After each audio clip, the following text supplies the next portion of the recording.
Baik, saya akan mulai dalam 3, 2, 1.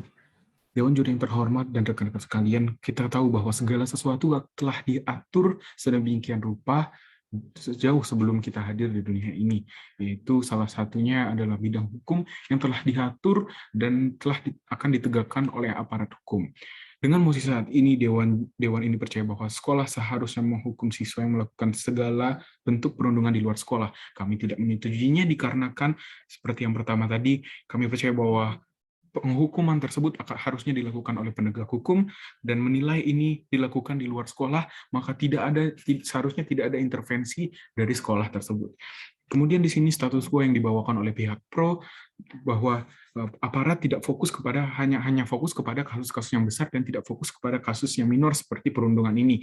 Seperti yang saya akan menjelaskannya di problematika yang terjadi saat ini yang dibawakan oleh pihak pro. Kemudian kita lanjut ke bagian urgensi yang pertama dari pihak pro, di mana mereka sekolah akan memberikan hukuman. Tetapi di sini perlu kita garis bawahi, kenapa sekolah yang harus memberikan hukuman? Kenapa bukan aparat hukum? Dan yang kedua, apa yang melandasi sekolah yang harusnya memberikan penghukuman tersebut? Dikarenakan di sini perlu kita garis bawahi bahwa yang dilakukan adalah bentuk perundungan di luar sekolah, di mana hal ini seharusnya si sekolah tersebut tidak ada intervensi sama sekali, dan ini adalah tanggung jawab dari aparat itu sendiri. Di sini sekolah hanya sebagai fungsinya adalah preventif yang akan kami tawarkan nanti. Kemudian di sini dari urgensi yang dilakukan selanjutnya, di sini hal ini dilakukan untuk menjaga nama baik dari siswa tersebut. Tapi mari kita timbang dari sisi lain, di mana jika kita melakukan hal ini, tidakkah ini nantinya akan menimbulkan orang yang jahat di kemudian hari, karena selama ini mereka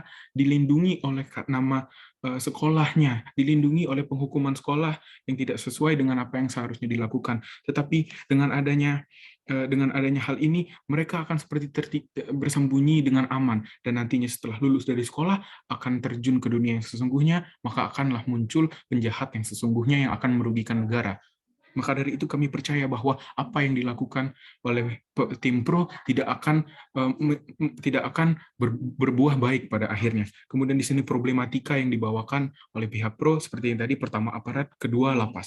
Di sini untuk yang aparat itu sendiri susah melakukan pengaduan. Pada faktanya di sini hanya terjadi kesalahpahaman antara pihak pro dan apa yang dilakukan aparat. Karena di sini sesuai yang kita ketahui ada sistematika dalam melakukan sesuatu, dan tidak terkecuali pada aparat yang kita ketahui bahwa ada skala prioritas dalam menentukan segala sesuatu. Maka dari itu yang mayor akan diprioritaskan terlebih dahulu, tetapi di sini tanpa tidak peduli terhadap kasus yang minor. Kasus yang minor tetap akan dilakukan, tetapi di sini menilai dari urgensi serta emergensi yang harus dilakukan oleh pihak aparat penegak hukum, maka adanya skala prioritas. Hal itulah yang menjadi kesalahpahaman di pihak pro, Dewan Juri yang terhormat. Kemudian setelah itu mengenai lapas yang mereka stereotipkan, lapas itu seperti hal yang mengerikan, bahwa di sini telah jelas bahwa pemerintah, contohnya Indonesia, telah menerapkan lapas anak dan wanita, di mana pemerintah mengetahui bahwa jika disatukan akan menjadi suatu hal yang sangat problematika. Maka dari itu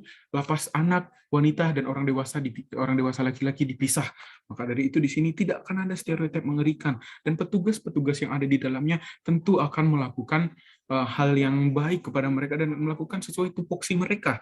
Terkait dengan mereka hanya menjaga saja, bisa kita mengetahui bahwa ada yang melakukan hal tersebut, tapi tidak semua aparat melakukan hal tersebut. Maka dari itu ini tidak bisa menjadi alasan penegakan mosi. Dan di sini harusnya yang jadi kesalahan dari pihak pro adalah fokusnya ke menghukum, bukan ke preventif, karena seharusnya sekolah memberikan pencegahan, bukan menghukum. Kemudian sini selamat datang di pihak oposisi. Saya akan menjelaskan terlebih dahulu. Untuk mosi ini kami tidak setuju dikarenakan kami nantinya akan menyerahkan ini kepada mekanisme, kami menyerahkan kepada pihak aparat hukum dan ditegakkan dan diproses sesuai dengan apa yang berlaku pada hukum Indonesia. Seperti yang kita ketahui, hukum Indonesia adalah negara Indonesia adalah negara yang berbentuk hukum. Kemudian ditinjau dari sisi, kami membawakan argumen, ditinjau dari sisi sekolah dan juga hukum. Di sini sebelumnya teori dari sisi sosiologi terkait dengan perilaku bermasyarakat, bahwa setiap orang tanpa terkecuali memiliki tendensi melakukan kejahatan. Maka dari itu di sini perlunya penanaman nilai moral sejak dini. Salah satunya nanti ada poin sekolah, di mana pertama perlunya peran dari orang tua sebagai landasan, kemudian lingkungan sebagai pengembangan, kemudian sekolah sebagai teori, dan juga di sini hukum sebagai limitasi. Maka dari itu untuk sekolah itu sendiri, adanya limitasi di mana sekolah hanya memberikan teori-teori dalam mempersiapkan seseorang untuk terjun nanti di masa depannya terjun ke dunia yang sesungguhnya. Di sini limitasinya telah jelas bahwa ketika di masyarakat mereka akan diberlakukan sesuai yang norma yang ada di masyarakat dan tidak akan bergantung pada sekolahnya. Kemudian di sini kita mengetahui bahwa hukum yang dibuat itu untuk ditaati, bukan untuk dilanggar. Maka di sini perlunya penanaman nilai-nilai tersebut dari sekolah untuk mencegah hal-hal yang tidak kita inginkan yang menjadikan siswa kita menjadi kriminalitas. Maka dari itu ditinjau dari sisi hukum, kita ketahui bahwa negara kita ada berlandaskan hukum. Yang kita ketahui semua tanpa terkecuali harus menaatinya. Dan di sini hukum itu sendiri ada hukum dari masyarakat serta hukum dari negara. Hukum dari masyarakat cukup jelas tentang adanya pengucilan atau stereotip yang jelek. Tetapi hal ini ditujukan untuk nantinya akan saya bahas sama dengan yang konstitusi tadi, ketika ada pelanggaran akan diproses hukum. Proses ini akan diinvestigasi dan ditimbang sesuai dengan tingkatan pelakuan kriminal yang dilakukan. Kemudian di sini tupoksi aparat penegak hukum adalah melakukan penghukuman, dan di sini tidak ada intervensi dari sekolah.